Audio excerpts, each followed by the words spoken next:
Oke geng, hai assalamualaikum, hari ini berjumpa lagi di channel aku. Oke, alhamdulillah hari ini kita masih diberi kesempatan untuk membuat video.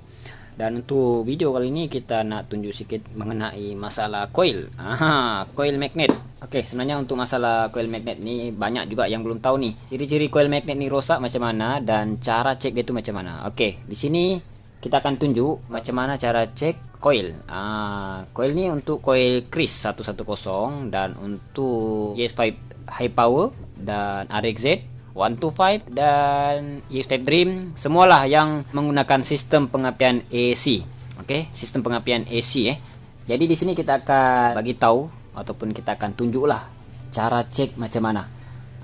Sebab kadang-kadang bila nih, sebagai contoh yang nih, bila dia melekat dekat motor lah, dekat engine, wire yang perlu kita cek kalau untuk motor Chris 110 yang perlu kita cek ialah wire coklat. Oke, wire coklat. Kalau untuk motor ES5 Dream dia berbezalah color dia, tapi dia ada wire single macam ni. Untuk sistem pengapian AC. Oke, tapi sebenarnya yang tu aku tidak perlulah bahas dalam video ni, sebab untuk pengapian DC dan AC ni aku dah banyak kali tunjuk dengan korang perbezaan pengapian AC DC itu macam mana. Korang boleh nampak di video aku yang lain lah. Oke, untuk video kali ini sebenarnya kita mau tunjuk cara cek coil ni. Cara cek coil ni bila dia ada rusak. Oke, kadang-kadang kan kita cek api ni bila yang ni terpasang. Bila terpasang. Bila kita cek wire ni, kadang-kadang dia tidak mengeluarkan percikan api. Kadang kita ni agak muskil jugalah sama ada coil ni rosak ataupun macam mana. Jadi di sini untuk memastikan dan untuk kita tahu coil tu betul-betul rosak macam mana. Bila coil ni dalam keadaan terbuka macam ni, macam mana kita mau tahu coil ni rosak atau tidak dalam keadaan terbuka macam ni? Kalau dia terpasang macam ni, kita boleh cek lah dari motor tu sambil kita engkol. Dalam keadaan magnet tu terpusing, dia akan mengeluarkan percikan api bila yang ni normal. Tapi andai kata dalam keadaan terbuka macam ni, macam mana kita mau cek? Oke, sebenarnya banyak cara ya geng, boleh cek benda ni dalam keadaan terbuka macam ni. Oke, sebab untuk coil ni, ini coil api bukan coil charger ataupun coil lampu Oke, untuk coil api ni biasanya dia cuma ada satu wire masuk. Oke, wire masuk yang inilah wire coklat ni. Wire coklat ni. Oke, wire coklat ni dia cuma ada satu single. Dia masuk di sinilah. Masuk ni.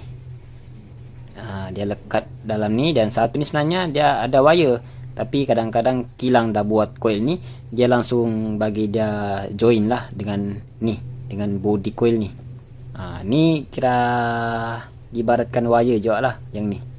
Dia langsung join dengan body ataupun negatif. Jadi tidak perlulah ada wire ni. Sebab ialah ni kan dah connect. Sebenarnya ni untuk negatif, ini untuk positif. Ini positif untuk keluar masuk ke CDI. Macam tu. Jadi untuk negatif ni dia memang direct lah, direct langsung lekat. Jadi di sini dia ada dua, satu negatif, satu positif. Macam mana cara cek dia bang? Oke, cara cek dia senang geng. Pastikan kamu ada bateri lah dan test pen macam ni, test pen LED LED. Sebab kalau test pen yang menggunakan mentol tu biasanya dia agak susah mau hidup kalau coil itu masih normal. Sebab kalau coil normal ni, bila kita connect nanti, cahaya dia tu tidak kuat geng. Dia tidak seterang yang inilah. Bila aku tunjuk, yang ni kan dia normal lah. Dia normal bateri ni, dia punya current kuat lah. Tapi bila nanti kita cek coil ni, bila contoh kalau coil ni normal, dia akan hidup, tapi hidup dia tu bukan seterang yang ni. Dia hidup tapi malap. Itu normal. Tapi kalau coil ni putus, putus bagian dalam tengah-tengah, yang ni tidak akan hidup. Tidak akan hidup walaupun sedikit. Ciri-ciri dia macam mana bang? Ini coil rosak Ini coil rosak. Ciri-ciri coil rosak ini dia macam ni. Korang boleh cek yang untuk positif ni, korang cek.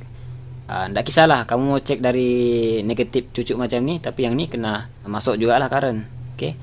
Kalau cara aku yang ini kan negatif.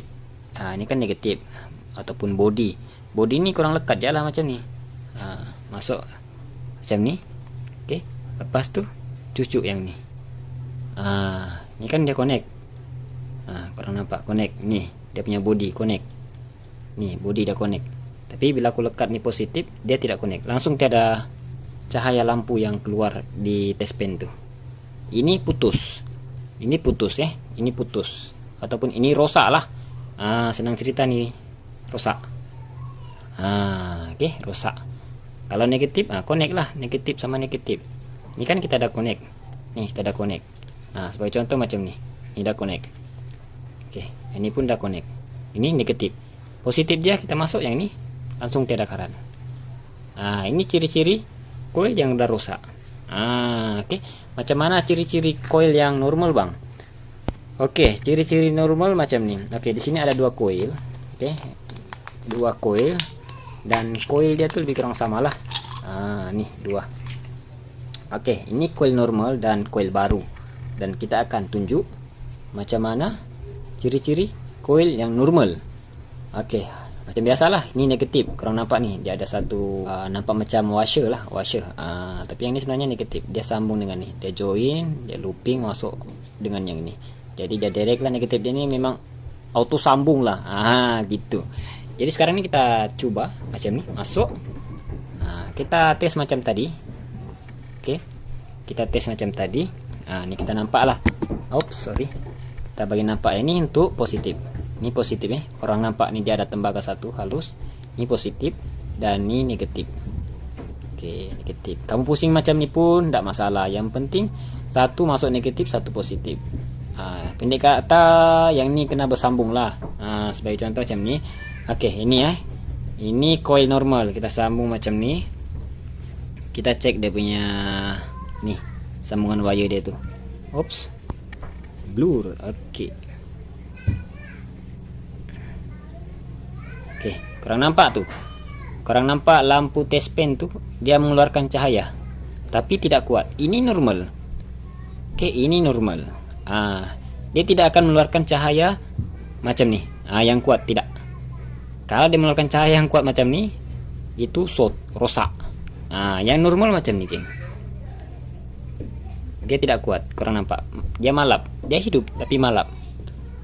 Ini maknanya coil nih, gulungan tembaga dalam nih. Sebab dia ini kan tembaga halus. Dia tembaga halus, geng. Dia macam benang lah.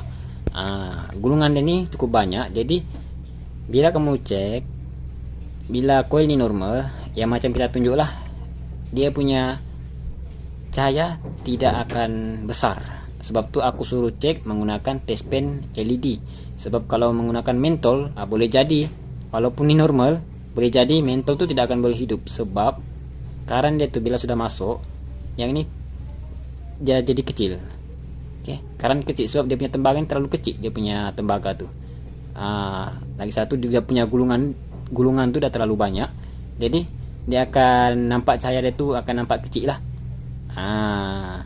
Saat dia ini mengharapkan daya lekat magnet baru akan menghasilkan current yang besar. Oke, kalau setakat yang ini kan kita untuk mau tahu sama ada nih tembaga dalam ini dia putus atau tidak. Dari segi pengalaman aku, yalah di sini negatif, di sini positif. Jadi ini wire dia gulung. Andai kata tembaga ini ada putus di tengah-tengah, secara otomatis yang ini putus lah. Senang cerita, bila dia putus tidak connect lah antara kedua sambungan tembaga nih, dia tidak connect sebab dia sudah putus tengah-tengah nih. Jadi tidak akan boleh menghasilkan current lah. Sebab tu cara cek dia tu cukup senang. Oke, dia cuma menggunakan macam ni, geng. Test pen dengan bateri. Gini. Contoh, ini kan bagi contoh yang ni hidupkan. Pendek kata bila aku putuskan wire ni, aku gunting, secara otomatis yang ini akan putus lah. Maksudnya dia matilah, dia padam sebab di sini putus. Sama juga lah cara kerja dia nih. Dia wire gulung. Bila putus tengah-tengah nih tidak akan boleh bersambung lah, tidak akan connect. Boleh faham ya? Cuma perbezaan dia nih, ini tembaga halus macam benang juga lah, dia punya kecil tuh. Kalau ini kan dia tembaga besar. Jadi bila direct macam ni, lagi satu dia tiada gulung, dia direct macam ni straight. Kalau ini kan dia ada gulungan. Itulah dia. Bila kita cek menggunakan yang ni, apa semua nih dia akan jadi kecil. Tapi yang kecil tu dia tidak bermaksud dia rosak, dia normal macam tu. Itulah ciri-ciri dia. Jadi bila kamu dapat masalah coil tu tidak mengeluarkan percikan api. Bila kamu cek yang ini tidak mengeluarkan percikan api, tapi kamu masih ragu-ragu sama ada koil ini rusak ataupun macam mana, ataupun senang cerita bila kamu tukar baru masuk masih juga tidak mengeluarkan percikan api, ini kamu boleh cek lah dengan cara manual macam ini. Jadi kamu boleh tahu sama ada ini betul-betul rusak. Andai kata kamu cek dia normal, masuk sini tidak normal, tidak hidup, tidak mengeluarkan percikan api, mungkin salah satu yang ini tidak connect. Positif dia tidak connect, ataupun boleh jadi negatif ini tidak connect. Negatif ini tidak connect dengan yang ini lah semua. Body ini dia satu kali join nih, geng. Connect. Bila dia pasang skru nanti ini dia akan connect lah untuk negatif nih. Tapi untuk positif ini dia cuma inilah. Kalau kamu solder, bila kamu solder kurang tepat ataupun kurang cantik, dia tidak akan boleh mengeluarkan percikan api juga, geng. Bagian nih. Jadi kurang kena tahu ya, kena hati-hati. Jangan sampai koil itu bagus kamu ingat tidak bagus. Oke, mungkin itu saja untuk perkongsian hari ini. Semoga video ini bermanfaat dan mendapat sedikit pengalaman lah untuk kamu ya. Oke, kita jumpa di next video. Thank you.